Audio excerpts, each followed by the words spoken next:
देखो हमारी जो प्रतिज्ञा है कि जो शास्त्र विधि है उसके अनुसार करना ये निश्चित ही है, उसमें किसी समझौता नहीं होगा।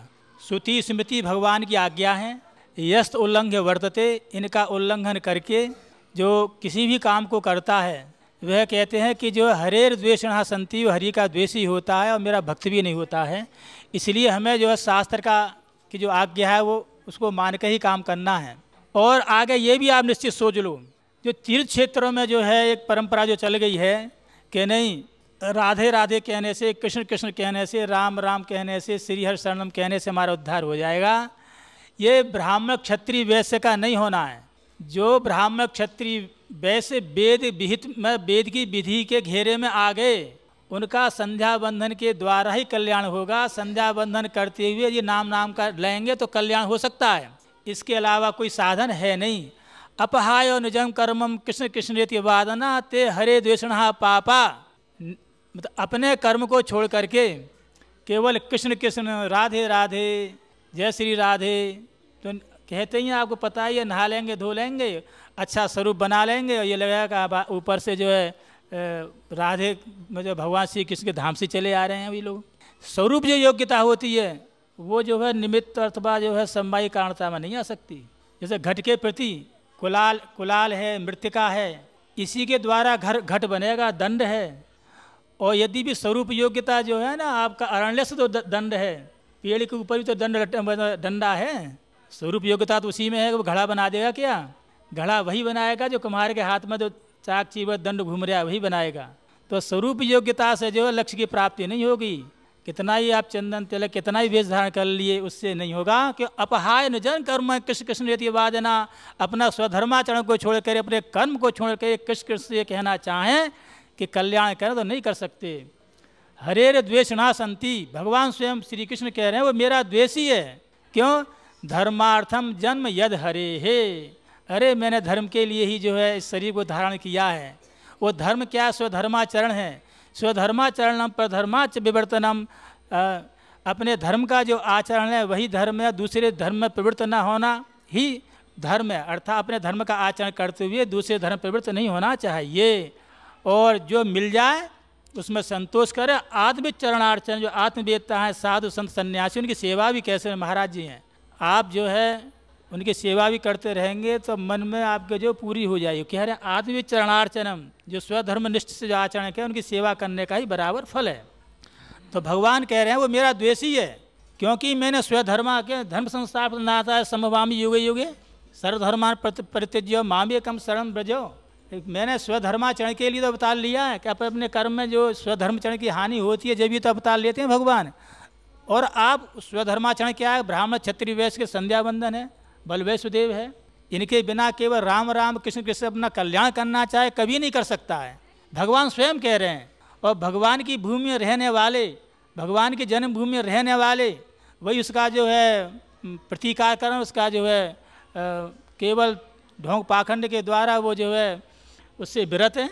तो इसलिए दुर्भाग्य कहते हैं ना, हाँ स्त्री है और जिनका सेवा धर्म है वह केवल भगवान के नाम से कल्याण कर सकते हैं। वो कर सकते हैं, स्त्री अपना कर सकती है कि भगवान के नाम से कल्याण कर देगा। और जो ब्राह्मण क्षत्रिय वैश्य इतर हैं वो संध्या बंधन का जिसमें अध्यादेश लागू नहीं हुआ है वो भगवान के नाम से कल्याण कर सकते हैं। हम तो दुर्भाग्य से ब्राह्मण हैं, उसमें दुर्भाग्य से यज्ञोपवीत हमारा हो गया और दुर्भाग्य से जो है वेद विहित जो कर्म है वो हमारे संविधान में आ गया।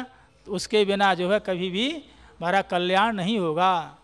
अब जैसे सड़क पे आप चल रहे हैं, वहीं कोई जो है गऊ है अथवा गधा घोड़ा उस पर जो है लवशंका कर दे, गोबर कर दे, तो उस पर जो है रोड का एक्ट लागू नहीं होगा।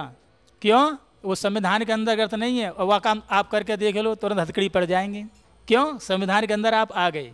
तो अभाय निजम कर्मम कृष्ण कृष्णेति वादना, अपने कर्म को छोड़ करके नाम मात्र में कल्याण करना चाहे ब्राह्मण क्षत्रिय वैश्य वो कभी भी नहीं कर सकते।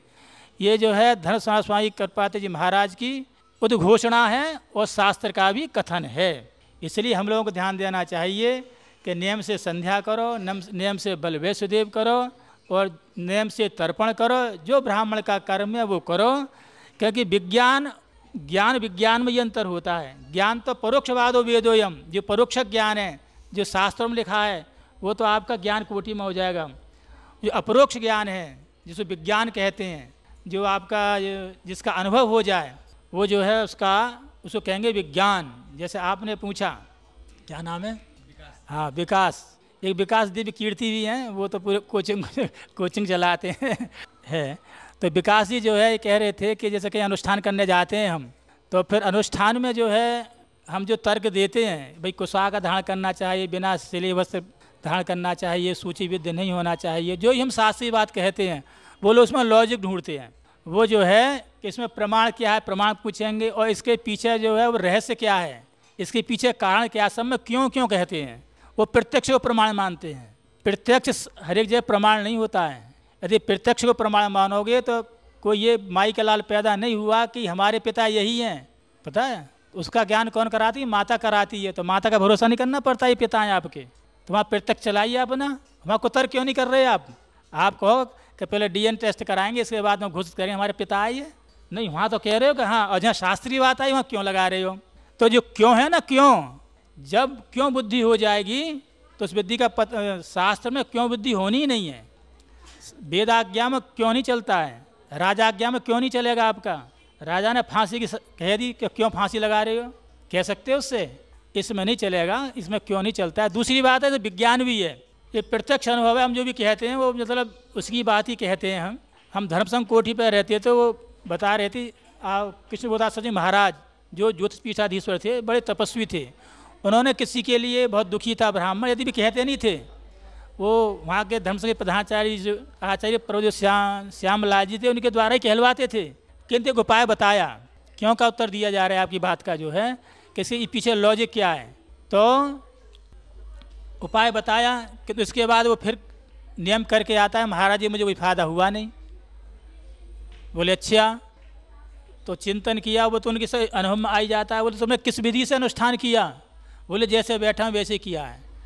तो उस समय जो पजामा चलते हैं ना, पैंट नहीं थी उस समय जो है, हमारे यहाँ कोई आ जाता, हमारे आचार्य जी कहते पजामा का उच्च श्रेणी का जो है वो पहरे हुए तुम क्यों मिले हमें, अर्थात पैंट भी याद नहीं रहता था, पजामा से उच्च श्रेणी को ना पैंट, ऐसा संबोधन करते थे नवल के आचार्य जी जो है।